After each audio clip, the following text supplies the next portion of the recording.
Hey guys, welcome to the channel. How is it going? So today in this video we are going to talk about the web novel chapter 233, and let me tell you that this story is connected to our previous videos, make sure you watch it. Now without wasting time, let's begin the video.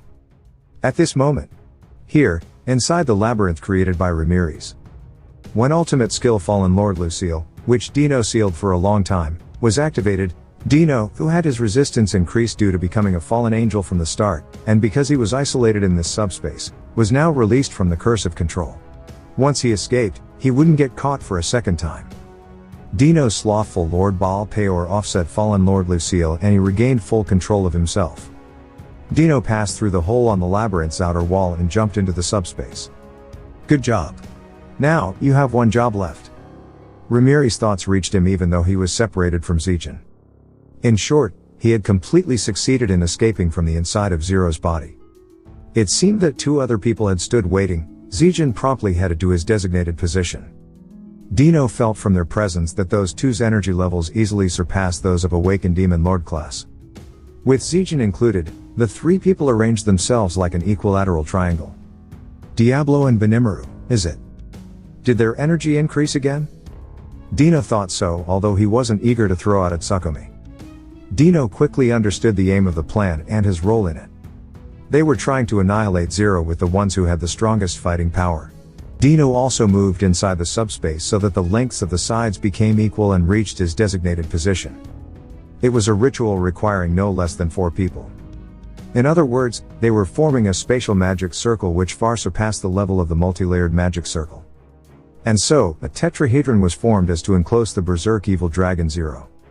With each person as a vertex, Zero was caught inside absolute barrier. Well then, Dino Dono. The main act is yours.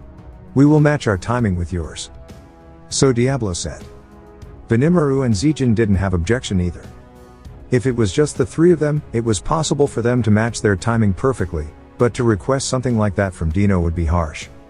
So, at the same time that Dino unleashed his technique, the three of them would follow it. Dino had no complaints either.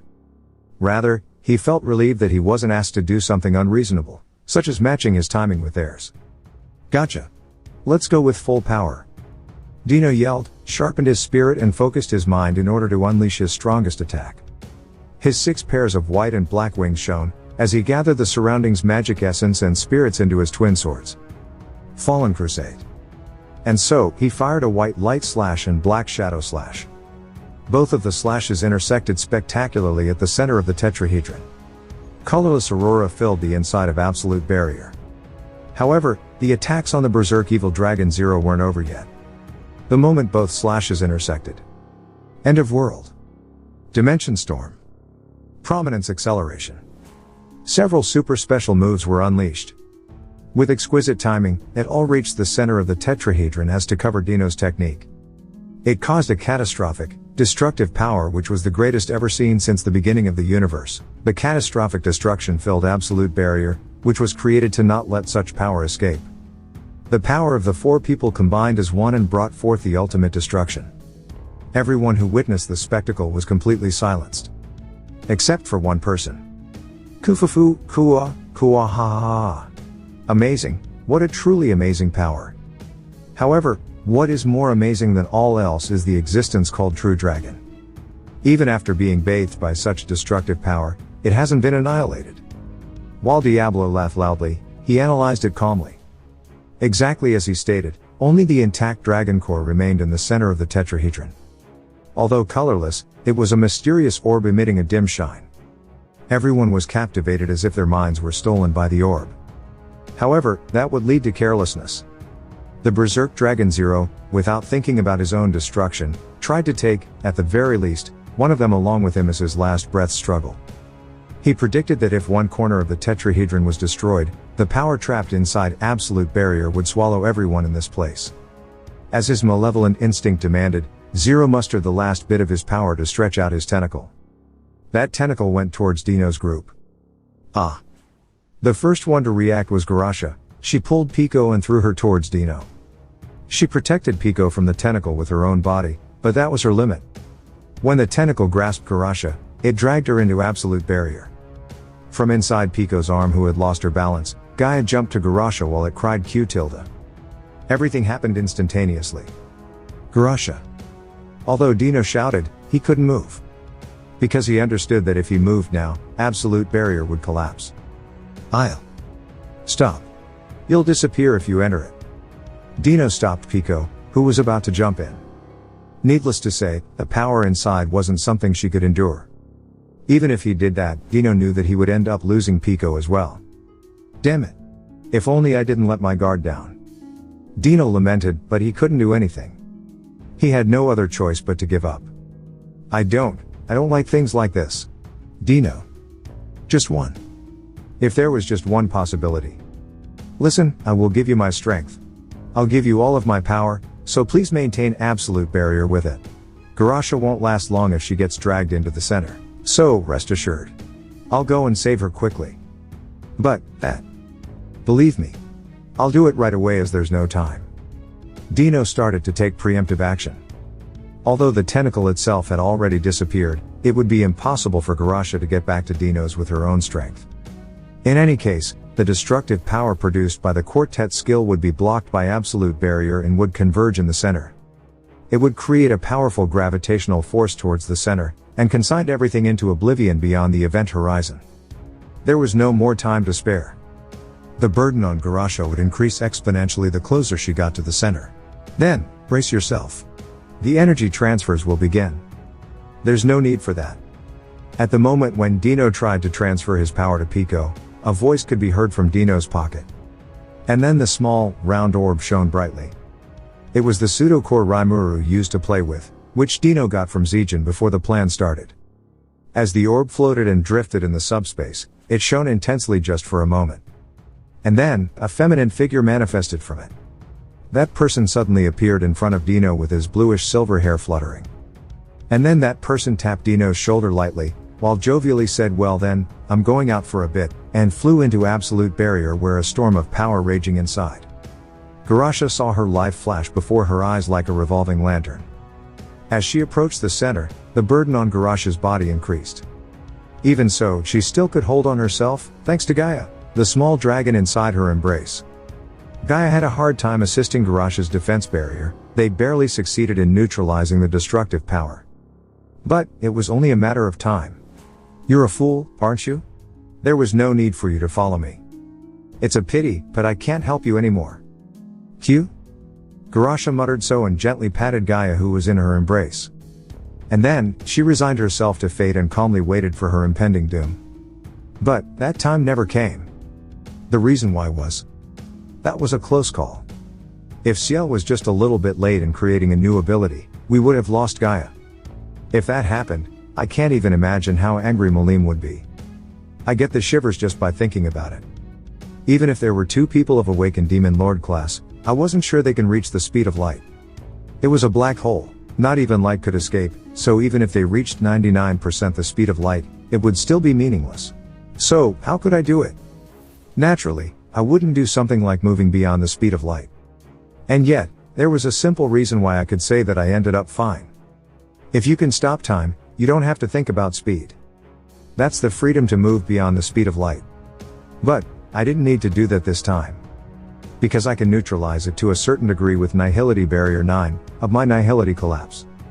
Things that come into contact with the barrier are assimilated and converted into Nihility energy.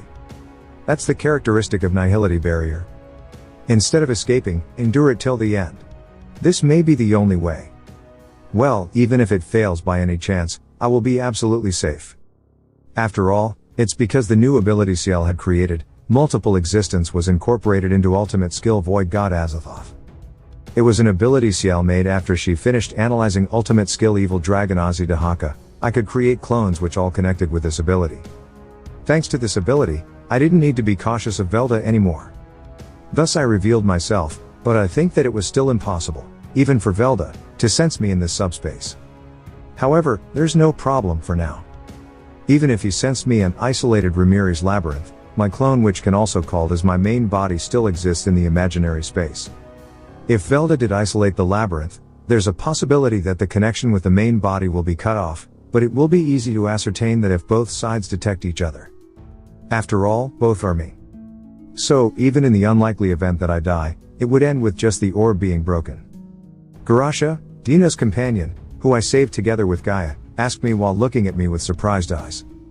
I thought I knew her face, but I guess this was our first meeting. Nice to meet you. I'm Demon Lord Rimuru. I greeted her within the barrier.